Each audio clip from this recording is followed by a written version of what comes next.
At Listen Up, we care about what you think. Pop by our website and answer this week's question. What conclusion do you reach when told an all-loving, all-powerful God watches over the world? Write us your views and join us on our chat blog on this subject at listenuptv.com.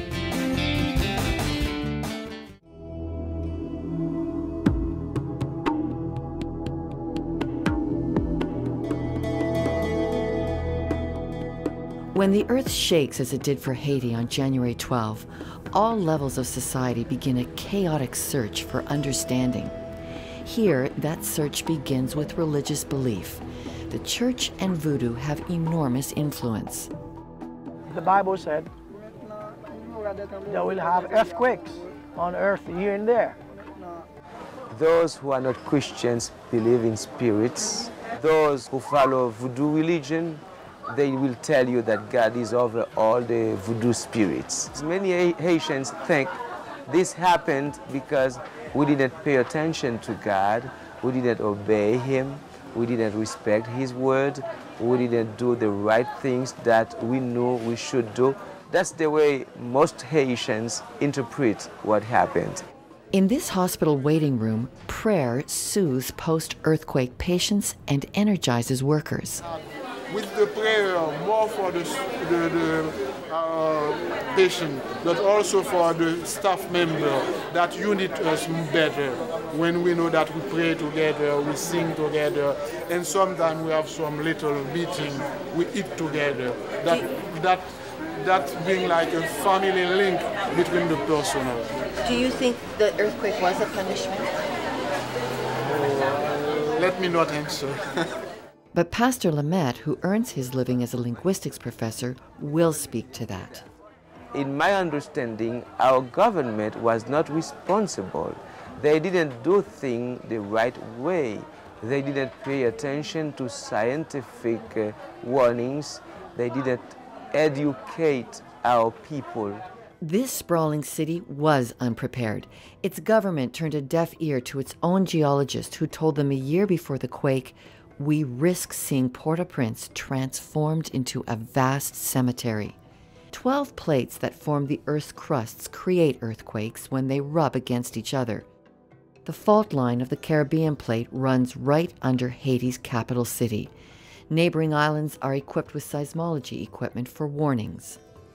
Haiti has zero. We have zero station measuring seismology.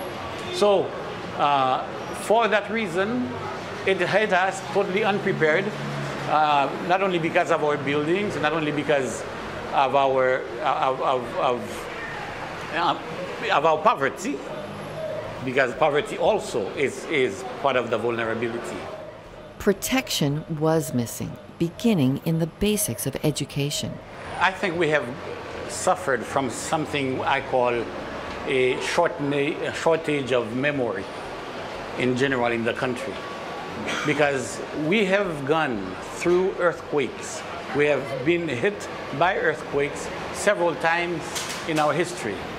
And for example, Port-au-Prince has been destroyed both in 1750 and in 1771 completely. We don't keep that in our curriculum, in our teaching at school, and even in our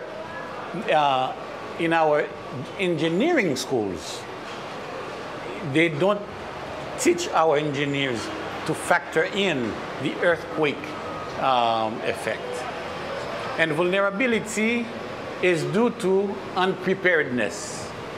Unpreparedness because of the way the constructions, the buildings are built. Unpreparedness because of no awareness raising with the public. There are at least 2 Haitis evident following the rupture of the earthquake. And there are plenty of structures that show you that building standards did make all the difference. Take, for example, my hotel. It's been tested post-earthquake by U.S. Army engineers as 100% sound. It sustained no damage. Yet a new hospital, a high school, dissolved into rubble. Around the corner, Haiti's tallest building is almost undamaged. 12 stories designed using American building codes to endure 7.2 shock waves or higher, a shocking contrast of preparedness. Many people did not even know it was an earthquake. Many people thought it was the end of the earth. It was Armageddon coming. Many people had the opposite reflex that they should have had.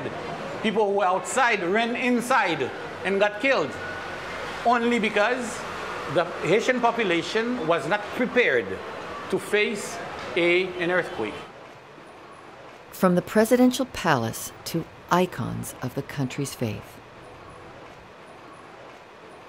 Everybody is suffering, from government to businesses to religious leaders. Our archbishop was killed in the cathedral. See, those are very strong symbols that we have received from this crisis. What is not shattered is Haitian resilience. Yeah, we are strong. We are strong people. We can take a lot. We are able to take a lot. It's beautiful. Because we have been through a lot. Political problems, floods, etc., etc., etc. And this on top of everything else. Calm followed the devastation, not crime. Dignity, kindness, and quiet reflection with Bibles open as homeless people recovered in their tents. And if God is all-powerful, all-loving, why such pain? I answer, God was there. It's not God's judgment on individual Haitians, but it is a judgment on our irresponsibility. It is a judgment on a collective sin of poor leadership, of poor preparedness. When we return, head, hands, and heart all dig for God in Haiti's aftermath.